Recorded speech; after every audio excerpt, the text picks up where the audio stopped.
Ibinasura ng Sandigan Bayan ang 276 million pesos ill-gotten wealth case laban kina dating Pangulong Ferdinand Marcos Sr., dating First Lady Imelda Marcos at kanilang associate na si Roman Cruz. Si Cruz ay humawak ng ilang posisyon sa gobyerno at pribadong sektor.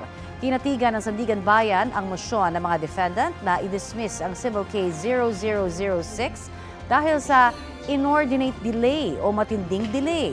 Tungkol po yan sa kaso ng pagsasabwatan umano ng mag-asawang Marcos at ni Cruz para bumili ng mga ari-arian na hindi angkop sa kanilang kita. Gaya na lang ng residential land sa Metro Manila, 2 residential lot at 2 condominium units sa Baguio City, residential building sa Makati City at lupa at 6 na condominium units sa California sa Amerika. Ayon sa Sandigan Bayan, hindi kinontra ng mga prosekusyon ang mosyon ng mga Marcos para mabasura na ang halos 4 na dekadang kaso.